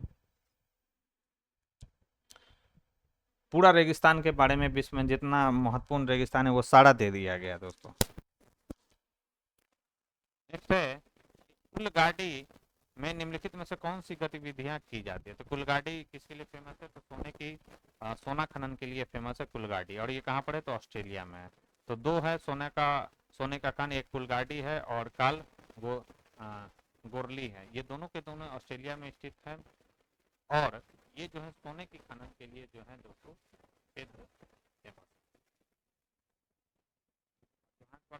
कहाँ पर है, दक्षिण अफ्रीका में, मालूम होगा। निम्नलिखित में से किस समुद्र की औसत लवणता सबसे अधिक है, औसत लवणता सबसे अधिक इसका मृत सागर का है, याद रखना है। ऐसे सबसे ज्यादा लवणता पूछे तो यहाँ पर वान झील नहीं है, तो वान झील का सबसे ज्यादा, ये भी एनसीईआरटी में दिया गया। वान झील की जो लवणता 330% है, वहीं डेड सी यानी मृत सागर का कितना है, तो 238% है। नेक्स्ट जो सवाल है, निम्नलिखित स्थानों को उद्योगों से और नीचे दिए गए कोड का उपयोग करके सही उत्तर चुने। 60 से 62वीं में ये सवाल पूछा गया है। जैसे बेंगलुरु में, तो बेंगलुरु की बात करें तो ये विमान के लिए फेमस है। कोरबा की बात करें तो कोरबा मालूम होगा, ये जो है किसके लिए फेमस है, एल्युमिनियम के लिए। जमशेदपुर जो है किसके लिए फेमस होगा, तो ये लोहा और इस्पात के लिए, टिस्को का नाम सुना होगा। और मलाज खंड किसके लिए फेमस है, तो यह तांबा के लिए फेमस है। ठीक है, तो ए का 3, बी का 4, सी का 1 और डी का 2, यही आंसर दे रहा है। ए का 4, ए का 3, बी का 4, सी का 1, डी का, राइट आंसर हो जाएगा डी। स्वर्णिम चतुर्भुज क्या है, तो स्वर्णिम चतुर्भुज जो है राष्ट्रीय राजमार्ग परियोजना है। नेक्स्ट है, द्रविड़ जातियां मुख्य रूप से भारत में निम्नलिखित भागों में से किस भाग तक सीमित है, तो यह दक्षिण भारत तक ही सीमित है द्रविड़ जातियां। भारत में द्रविड़ जातियों का संकेतन दक्षिण भारत में। यह प्रजाति जो है निग्रो प्रजाति के अंतर्गत आता है द्रविड़ जाति। निम्नलिखित में से किस पहाड़ी पर पूर्वी घाट और पश्चिमी घाट जुड़ते हैं, सभी को मालूम होगा कि नीलगिरी पहाड़ी पर पूर्वी घाट और पश्चिमी घाट जुड़ते हैं दोस्तों। और नीलगिरी की सबसे ऊंची चोटी का नाम क्या है, दोरडा बेटा। निम्नलिखित में से किस स्थान पर तांबा उद्योग स्थित है, तो याद रखना है खेतरी में तांबा उद्योग, देखिए रिपीटेड है, मतलब 60 से 62 में सवाल ये पहले भी पूछा जा चुका है। नेक्स्ट है, निम्नलिखित में से किस शहर में अलकनंदा और भागीरथी जो नदियां हैं वो मिलकर गंगा का निर्माण करती है, तो याद रखना है ये नदियां मिलती है देव प्रयाग। अब जितने भी प्रयाग है यहाँ पर आप देख सकते हैं, जैसे विष्णु प्रयाग में किसका मिलन है, तो अलकनंदा और धौली गंगा मिलती है विष्णु प्रयाग में। नंद प्रयाग में अलकनंदा और नंदाकिनी नदी मिलती है। कर्ण प्रयाग में अलकनंदा नदी और पिंडर नदी मिलती है। रुद्र प्रयाग में अलकनंदा नदी और मंदाकिनी नदी मिलती है। और देव प्रयाग में अलकनंदा नदी और भागीरथी मिलती है और गंगा का निर्माण करती है। ये पूरा डिटेल दिया गया, आप देख सकते हैं यहाँ पर। बैलाडीला निम्नलिखित में से किस लौह अयस्क का खनन किया जाता है, बैलाडीला में निम्नलिखित में से किस लौह अयस्क का खनन किया जाता है, इसको वीवीआई कर लीजिए। तो इसमें खनन किया जाता है हेमेटाइट का, हेमेटाइट लौह अयस्क है और इसका खनन किया जाता है बैलाडीला में। तो बैलाडीला है कहाँ पर, तो बस्तर जिले में है, छत्तीसगढ़ के बस्तर जिले में बैलाडीला। और दुर्ग जिले में दल्ली राजहारा महत्वपूर्ण उत्पादक के हैं दोस्तों क्षेत्र हैं। नेक्स्ट है कि पेनिन्स जो कि यूरोप में है, और अपलाइचियन जो कि अमेरिका में, और अरावली जो कि भारत में, किसके उदाहरण है, तो याद रखना है ये पुराने फोल्ड माउंटेन है, पर्वत है। राइट आंसर हो जाएगा ऑप्शन डी। नेक्स्ट है, निम्नलिखित में से कौन सी जल निकासी प्रणाली बंगाल की खाड़ी में गिरती है, तो याद रखना है कौन कौन सा गिरेगा बंगाल की खाड़ी में, तो गंगा, ब्रह्मपुत्र और गोदावरी बिल्कुल सही है पहला। तो महानदी कृष्णा और कावेरी, ये जो है बंगाल की खाड़ी में अपना जल क्या करती है दोस्तों, मतलब गिराती है। लूनी नर्मदा ताप्ती जो है, यह जो है लूनी नर्मदा जो और ताप्ती है, यह कहाँ पर, तो ये अरब सागर में। ठीक है, यानी गंगा, ब्रह्मपुत्र, गोदावरी, महानदी कृष्णा और कावेरी जो है पश्चिम से पूर्व की ओर बहने वाली नदियां हैं। और ये जो आप देख रहे हैं नर्मदा ताप्ती, ये जो है पूर्व से पश्चिम की ओर बहने वाली नदियां, और ये अपना जल कहाँ पर गिराती है, तो अरब सागर में। और ये लोग कहाँ पर गिराता है दोस्तों, तो बंगाल की खाड़ी में। भारत का सबसे पुराना तेल क्षेत्र है, तो यह है असम का दिग्पोई। कब इसकी स्थापना यहाँ से तेल निकाला गया था, तो 1890 में। भारत में यारलुंग जांगपो नदी को किस नाम से जाना जाता है, तो ब्रह्मपुत्र नदी को यारलुंग जांगपो नदी के नाम से जाना जाता है। नेक्स्ट है कि सुल्तानपुर पक्षी अभ्यारण्य कहाँ स्थित है, तो सुल्तानपुर पक्षी अभ्यारण्य जो है गुड़गांव में स्थित है। राइट आंसर हो जाएगा सी। नागार्जुन सागर बहुउद्देशीय जो परियोजना किस नदी पर है, तो यह जो है कृष्णा नदी पर स्थित है। टकला मकान रेगिस्तान किस देश में स्थित है, तो यह है चीन में स्थित। वीवीआई कर लीजिए, हो सकता है आ जाए एक सवाल। ये पूरा दिया गया है यहाँ पर, रेगिस्तानों की सूची यहाँ पर दिया गया, एक नज़र आपको देखकर चले जाना है। जैसे अटाकामा रेगिस्तान जो है दक्षिण अमेरिका में चिली और पेरू के देश में स्थित है अटाकामा रेगिस्तान। नेक्स्ट है कि कौन सी जो जल संधि है लाल सागर और हिंद महासागर को जोड़ती है, तो बाब अल मंडप जो जल संधि है वो लाल सागर को हिंद महासागर से जोड़ती है। आप यहाँ पर ये देख सकते हैं, पूरा जल संधि यहाँ पर दे दिया गया। नेक्स्ट है कि 90 90 ईस्ट रिज कहाँ स्थित है? तो 90 ईस्ट रिज जो है हिंद महासागर में स्थित है। 90 ईस्ट रिज हिंद महासागर में स्थित है। फोल्डिंग का परिणाम क्या है? तो फोल्डिंग का परिणाम है दोस्तों ओरोजेनिक बल। फोल्डिंग ऐसे पूछना चाहिए, फोल्डिंग किसका परिणाम है? तो याद रखना है ओरोजेनिक बल का परिणाम है फोल्डिंग। निम्नलिखित में से कौन सा राजधानी शहर नहीं है? तो सिडनी जो है ऑस्ट्रेलिया की राजधानी कैनबरा है और ये जो है शहर नहीं है। ठीक है, याद रखें। जैसे मतलब ये शहर है, राजधानी नहीं है। ऑस्ट्रेलिया की राजधानी कैनबरा। वेलिंगटन जो है किसका राजधानी है? तो न्यूजीलैंड की राजधानी है वेलिंगटन। और रियाद जो है सऊदी अरब का जो है रियाद है राजधानी। सिडनी किसी का भी राजधानी नहीं, ये ऑस्ट्रेलिया का एक शहर है। अमृतसर और शिमला लगभग एक ही अक्षांश पर स्थित है, लेकिन उनकी जलवायु में अंतर किस कारण से होता है? राइट आंसर हो जाएगा उनकी ऊंचाई में अंतर के कारण। क्योंकि अमृतसर और शिमला एक ही अक्षांश पर है, लेकिन उनकी जलवायु में अंतर है, ऐसा समुद्र तल से दोनों की ऊंचाई के कारण यह अंतर देखा गया है। झारखंड में कोयला खदानें कहाँ स्थित है? तो यह झरिया में स्थित है। वहीं पश्चिम बंगाल में पूछे तो कहाँ पर हो जाएगा? तो याद रखना है रानीगंज में है फेमस, जो कि कोयले की खदानों के लिए फेमस है, रानीगंज। दक्षिणी गोलार्ध में सबसे लंबा दिन होता है? तो 22 दिसंबर को। 22 दिसंबर को दक्षिणी गोलार्ध में सबसे लंबा दिन होता है। तो 22 दिसंबर उत्तरी गोलार्ध में वर्ष का सबसे छोटा दिन होता है, दक्षिणी गोलार्ध में सबसे बड़ा दिन होता है, जबकि दक्षिणी गोलार्ध में ये होता है। और 21 जून को जो होता है ग्रीष्म, मतलब उत्तरी गोलार्ध में सबसे बड़ा दिन होता है, दक्षिणी गोलार्ध में क्या होता है? सबसे छोटा दिन होता है। तो दो डेट याद रखना, 21 जून और 22 दिसंबर। ग्रेट बैरियर रीफ कहाँ स्थित है? ऑस्ट्रेलिया में यह स्थित है। और यह जो है ऑस्ट्रेलिया महाद्वीप पर क्वींसलैंड और न्यू साउथ वेल्स के उत्तर पूर्व में स्थित है। भारत में अधिकतम वर्षा मुख्य रूप से किससे होती है? तो यह होता है दक्षिणी पश्चिमी मानसून से। दक्षिणी जो गंगोत्री है कहाँ स्थित है? तो यह अंटार्कटिका में स्थित है, दक्षिणी गंगोत्री। पहला यह था भारत का अनुसंधान केंद्र दक्षिण गंगोत्री अंटार्कटिका में, जो कि 1983 में स्थापित किया गया था। दूसरा जो 1889 में स्थापित किया गया था। और तीसरा अनुसंधान केंद्र भारतीय जो है संचालन 2012 में इसका संचालन शुरू किया गया था। यूरोप की एक पर्वत श्रृंखला कौन सा है? तो आल्प्स जो है यूरोप की एक पर्वत श्रृंखला है, जिसका विस्तार कहाँ पर आपको देखने को मिलेगा? तो फ्रांस में, ऑस्ट्रिया में, जर्मनी में और स्विट्जरलैंड में।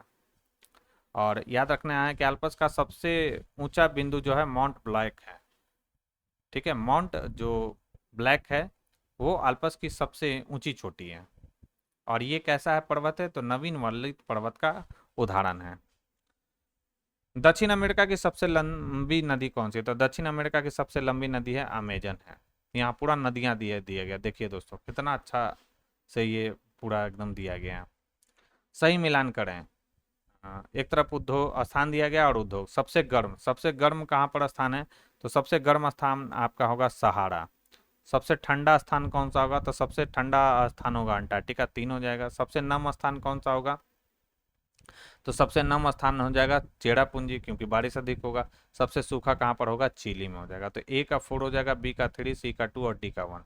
4 3 2 1 हो जाएगा इसका आंसर। तो 4 3 2 1 किसमें? तो यह ऑप्शन बी में। भील जनजाति कहाँ पाई जाती है? तो भील जनजाति आपको देखने को मिलेगा महाराष्ट्र राज्य में। राइट आंसर हो जाएगा ऑप्शन डी। कहाँ कहाँ पर और पाया जाता है भील जनजाति? तो याद रखना है मध्य प्रदेश, गुजरात, राजस्थान, महाराष्ट्र में यह जनजाति देखने को आपको मिलेगा। सबसे बड़ी जनजाति है भील जनजाति। तो यहाँ पर हम लोगों ने 69 बीपीएससी से लेकर जो सवाल पूछा गया था मतलब अभी तक वो देख लिया। अब हम लोग क्या करेंगे दोस्तों? अब हम लोग 70वीं बीपीएससी में जो सवाल ज्योग्राफी से रिलेटेड आए हैं उसको हम लोग देखेंगे। तो उससे पहले दोस्तों जिन लोगों ने अभी तक हमारे चैनल को सब्सक्राइब नहीं किया तो सब्सक्राइब कर ले, बेल आइकन को प्रेस कर ले, ताकि नई वीडियो की नोटिफिकेशन सबसे पहले आपको मिल सके। साथ ही साथ वीडियो पसंद आ रही हो प्लीज़ इस वीडियो को ज़्यादा से ज़्यादा लाइक करें, दोस्तों के साथ शेयर करना ना भूलें। और इसका पीडीएफ आपको मेरे टेलीग्राम चैनल पर मिल जाएगा। टेलीग्राम का जो लिंक है वो डिस्क्रिप्शन बॉक्स में दिया गया है। तो चलिए अब हम लोग 70वीं बीपीएससी में जो सवाल पूछा गया है ज्योग्राफी से उसको देखेंगे, जो कि पेपर हुआ था हमारा 13 दिसंबर 2024 को। 2 पेपर हुआ था। एक पेपर जो बापू सभागार भवन में जो भी एग्जाम दे रहे थे उनका पेपर कैंसिल कर दिया गया था और उनका फिर से री एग्जाम लिया गया था 4 जनवरी को। तो दोनों पेपर हम लोग देख लेंगे। चलते हैं एक एक क्वेश्चन को देखेंगे। थोड़ा समय मुझे दीजिएगा क्योंकि 150 क्वेश्चन है, इसमें से ढूंढना मुश्किल है कि ज्योग्राफी का कहाँ पर है। फिर भी मैं कोशिश करूँगा। जैसे पहला क्वेश्चन है कि निम्नलिखित में से कौन एक टेक्नोपोलिस है। तो टेक्नोपोलिस कौन है? तो यह टेक्नोपोलिस कौन सा है? तो यह है सिलिकॉन वैली। तो सिलिकॉन वैली एक टेक्नोपोलिस है जो उन्नत तकनीक और इनोवेशन केंद्रित है। राइट आंसर हो जाएगा क्या इसका? ए। ये सवाल आया है, ये साइंस से रिलेटेड सवाल है। आगे बढ़ते हैं हम लोग।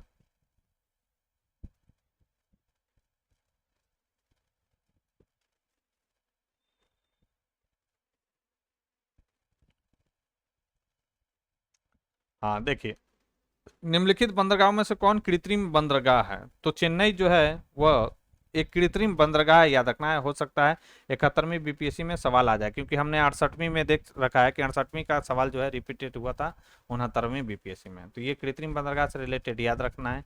चेन्नई जो है कृत्रिम बंदरगाह, जबकि माड़मा, गोवा, मुंबई और कोची ये सब जो है प्राकृतिक बंदरगाह के उदाहरण है।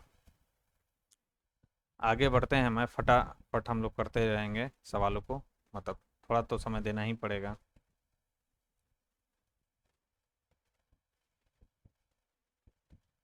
लावा के ठंडा होने पर ठोस होने से किस प्रकार की चट्टानें बनती? इजी सवाल है। इग्नियस यानी आग्नेय चट्टाने का निर्माण होता है लावा जब ठंडा होता है तब। राइट आंसर हो जाएगा ऑप्शन ए। चिली, मंगोलिया और जापान में निम्नलिखित मानव प्रजातियों में कौन निवास करता है? देखिए आ गया। तो कौन सा निवास करता है यहाँ पे? तो मंगलोइड जो है यहाँ पर निवास करता है। राइट आंसर हो जाएगा सी। और याद रखना है यहाँ पर तो ये पाया जाता है ऑस्ट्रेलियाइड जो जाति है वो ऑस्ट्रेलिया में पाया जाएगा। दक्षिण एशिया में क्या पाया जाएगा? तो निग्रो जनजाति अफ्रीका से जुड़ी हुई है, तथा नॉर्डिक जनजाति जो है उत्तरी यूरोप से जुड़ी हुई है। तो ये पॉइंट इंपॉर्टेंट है, याद रखना है आपसे। ये चतनामा, ये तो हिस्ट्री का सवाल है। आगे बढ़ते हैं हम लोग।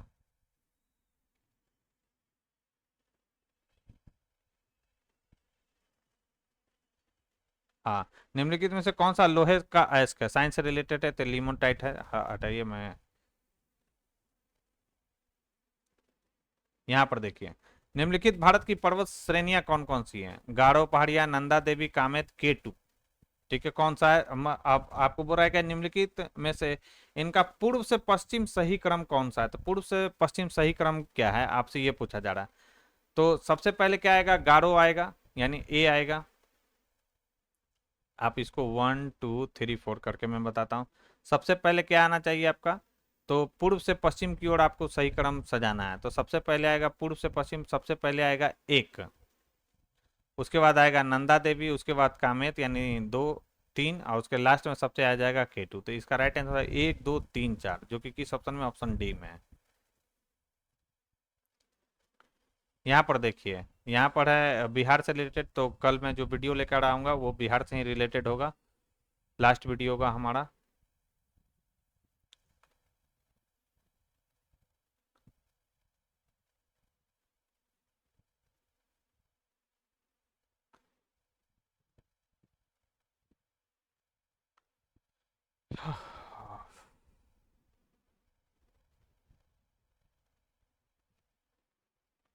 थोड़ा वेट कीजिए दोस्तों ने, पूरा देखना है हमें ये।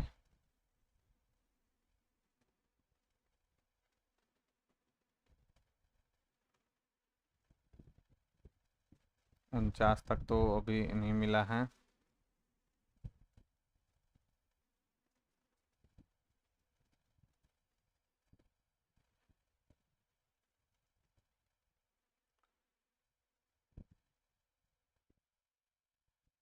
यहाँ पर आप देखें, जोजिला सुरंग निम्नलिखित में से किन स्थानों को जोड़ेगा? तो जोजिला जो सुरंग है किसको किसको जोड़ता है? ये तो श्रीनगर एवं लेह को यह जोड़ने का कार्य करता है। 58 नंबर में यह सवाल पूछा गया है। फिर है यहाँ पर एक सवाल दिया गया है, कहाँ पर? यहाँ, निम्नलिखित नदियों में से कौन अन्य एक अन्यों से अलग कौन सा है? तो नर्मदा जो नदी है अन्य से अलग है। क्यों अन्य से अलग है? क्योंकि यह पूर्व से पश्चिम की ओर बहता है।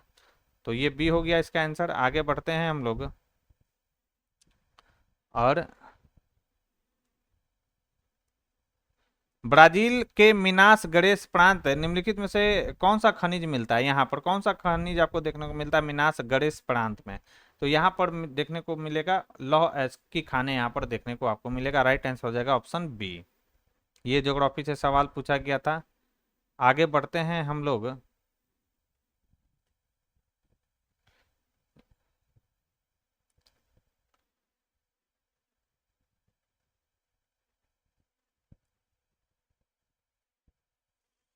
यहाँ पर भी कोई सवाल नहीं है।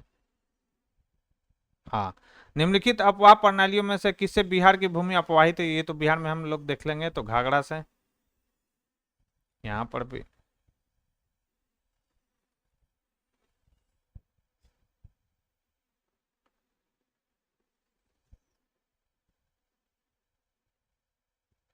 हाँ, 2011 की जनगणना से यहाँ पे सवाल दिया गया है कि दो बिहार से रिलेटेड है, कल देखेंगे हम इसको। अभी फिलहाल मैं केवल ज्योग्राफी का क्वेश्चन देख रहा हूँ कि कौन कौन सा आया है। हाँ, भारत में निम्नलिखित राज्यों में से किसमें कोयले का प्रमुख भंडार है? तो आपको मालूम होगा, झारखंड में भी है कोयले का प्रमुख भंडार, छत्तीसगढ़ में भी, और उड़ीसा में भी जो है कोयले का प्रमुख भंडार है। तो इसका राइट आंसर क्या आ जाएगा? ऑप्शन डी इसका बिल्कुल परफेक्ट आंसर होगा। सवाल इजी आए हैं, एक दो सवाल आप कह सकते हैं कि थोड़ा डिफिकल्ट होगा, बाकी सवाल जो है इजी ही आए थे।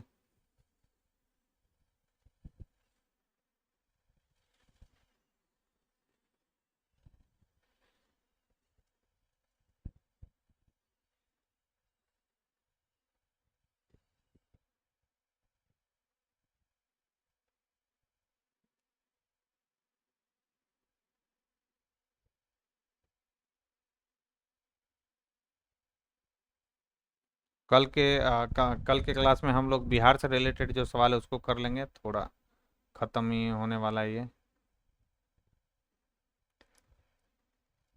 ये है कि कौन सा जायद फसल है, कौन सा है, तो आसानी से आप बता सकते हैं कि चारा जो है क्या है, जायद फसल है।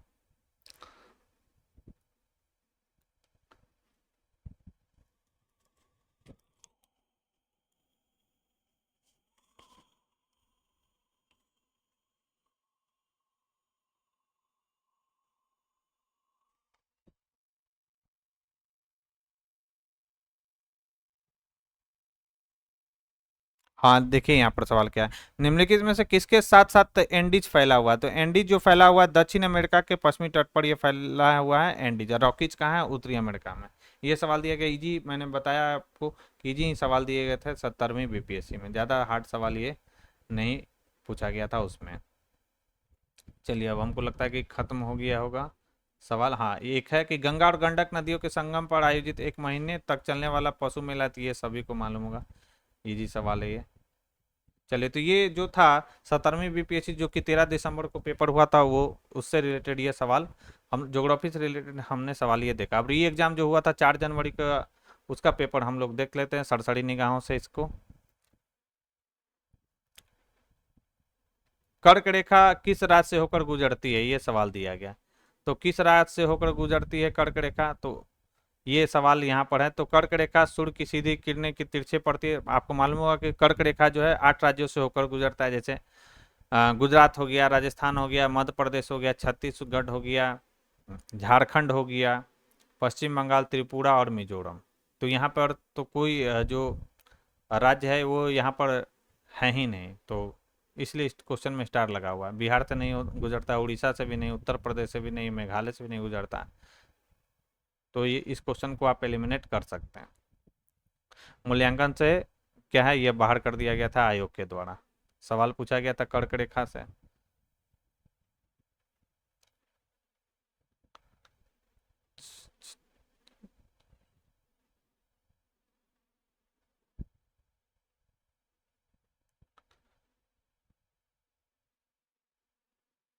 दक्षिण अमेरिका महाद्वीप का सबसे बड़ा प्राचीन पर्वत कौन सा है? ये सवाल पूछा गया था, तो ये याद रखना है, ये कौन सा है? तो पैकाराइमा है। तो दक्षिण अमेरिका महाद्वीप का सबसे प्राचीन पर्वत कौन सा है? तो यह है पैकाराइमा। इस बार के लिए आप इसको वीवीआई क्वेश्चन कर लीजिए, पूछ सकता है कि दक्षिण अमेरिका महाद्वीप का सबसे प्राचीन पर्वत कौन सा है? तो यह है पैकाराइमा है।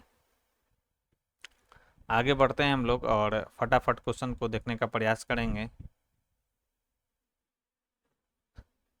मध्य प्रदेश की सर्वाधिक लंबी सीमा किस राज्य के साथ है? तो यह किस राज्य के साथ है? राइट आंसर हो जाएगा उत्तर प्रदेश के साथ है ये।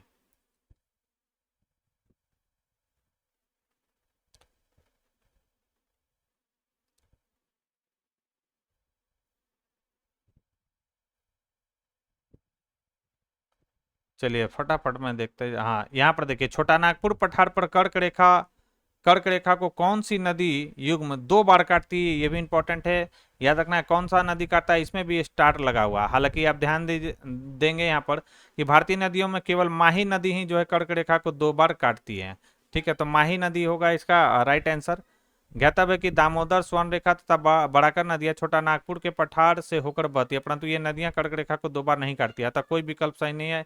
ये भी जो है आयोग ने मूल्यांकन से इसे बाहर कर दिया था, लेकिन आप इसको वीवीआई कर लें।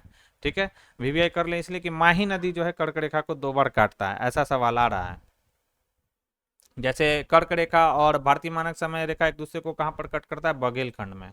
तो प्रैक्टिकली जो सवाल बन सकते हैं उसको दिया गया है। अगर आपने मैपिंग अच्छे से किया होगा तो आप आसानी से इसका जवाब दे पाए होंगे, या मतलब छोड़ दिए भी होंगे तो आपको नंबर मिल गया होगा। आगे बढ़ते हैं हम लोग। हाँ, कौन सा देशांतर कनाडा तथा अलास्का को अलग करता है, ये भी इंपॉर्टेंट है। तो यह अलग करता है 141 डिग्री जो पश्चिमी देशांतर है वो कनाडा को अलास्का से अलग करता है। इस बार हो सकता है ये क्वेश्चन आपको देखने को मिले, वीवीआई इसको कर लें। शिशु मृत्यु दर से पूछा गया है कि शिशु मृत्यु दर क्या है। तो यह याद रखना है कि उस विशेष वर्ष में पैदा हुए 1000 जीवित बच्चों के अनुपात के रूप में 1 वर्ष की आयु में मरने वाले बच्चों का अनुपात कहलाता है शिशु मृत्यु दर। आगे बढ़ते हैं हम लोग।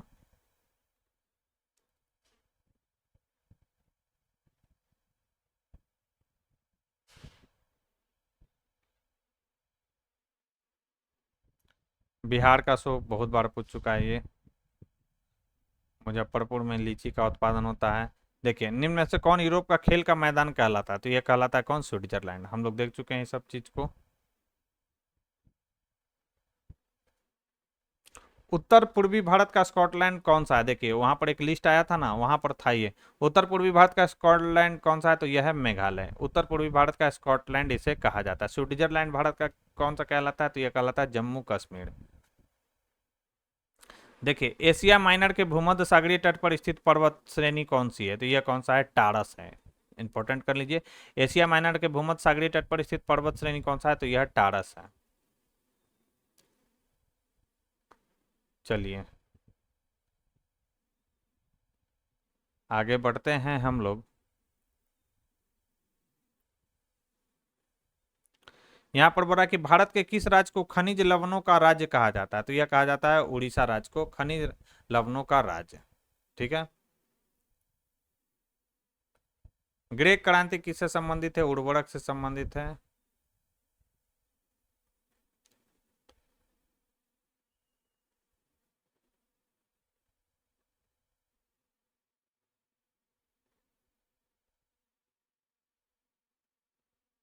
जनगणना से रिलेटेड सवाल है, इसे आप एक सरसरी निगाह से जब एग्जाम देने जाएं तो जनगणना पढ़ लें।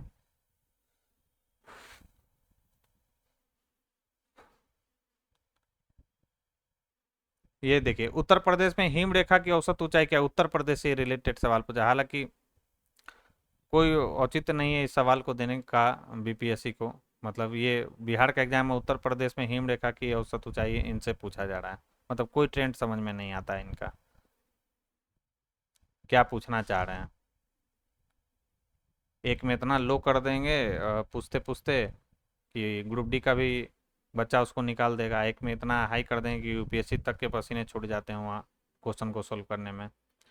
निम्नलिखित में से यहाँ पर है, हाँ, निम्नलिखित में से कौन ऑस्ट्रेलिया महाद्वीप से संबंधित नहीं है, तो याद रखना है सेल्विन जो घाटी है वह ऑस्ट्रेलिया महाद्वीप से संबंधित नहीं है, जबकि आयर झील, नल्लार वार मैदान, साल्विन पर्वत ये जो है ऑस्ट्रेलिया महाद्वीप से संबंधित है। सेल्विन घाटी इससे संबंधित नहीं है। सेल्विन घाटी जो है म्यांमार और थाईलैंड के मध्य अंतर्राष्ट्रीय सीमा बनाती है दोस्तों, याद रखेंगे।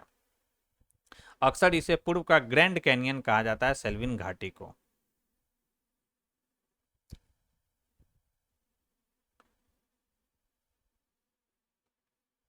चलिए आगे बढ़ते हैं हम लोग। थोड़ा माफ़ी चाहूँगा दोस्तों, आपको वेट करना, क्योंकि मुझे 17वीं बीपीएससी का सेपरेट नहीं मिला, इसीलिए मुझे क्वेश्चन जहाँ से मिला उसका डिटेल तो वो मैं आपके लिए लेकर आऊँ ताकि आपका पूरा एक कंप्लीट हो जाए, शिकायत ना रहे कि ऐसा नहीं, थोड़ा वेट कर लेंगे आप लोग।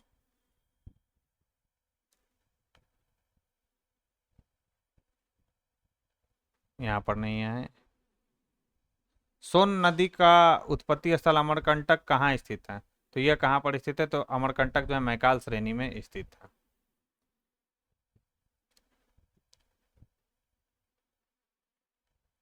देखिए यहाँ पर क्या है कि डालमेटियन तट है, तो डालमेटियन कोस्ट क्या है, ये सवाल है। तो डालमेटियन जो कोस्ट है वह फुट हिल्स ऑफ कास्ट है, यानी कास्ट जन पर्वत पदीय को कहा जाता है, डालमेटियन तट कहा जाता है। राइट आंसर हो जाएगा 15। इसको वीवीआई कर लीजिए आप, पूछ सकता है आपसे।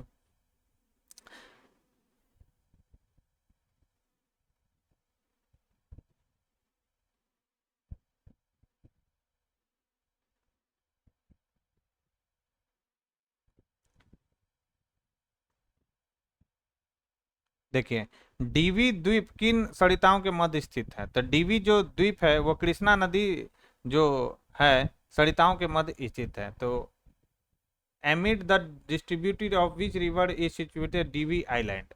तो डीवी जो द्वीप है वो कहाँ पर स्थित है? तो किन सरिताओं के मध्य स्थित है? तो कृष्णा नदी सरिताओं के मध्य स्थित है डीवी द्वीप। इंपॉर्टेंट है, भी भैया इसको कर लेंगे दोस्तों।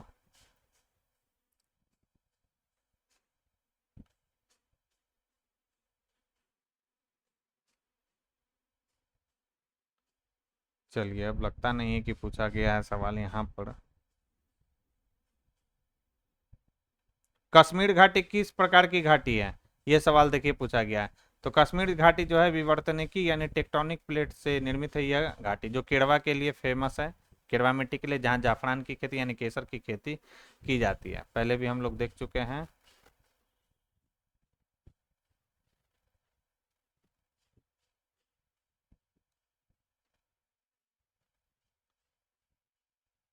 तो दोस्तों ये थी हमारी आज की डिस्कशन, खत्म हो गया, यही सवाल पूछा गया था, इतना ही ज्योग्राफी का सवाल था।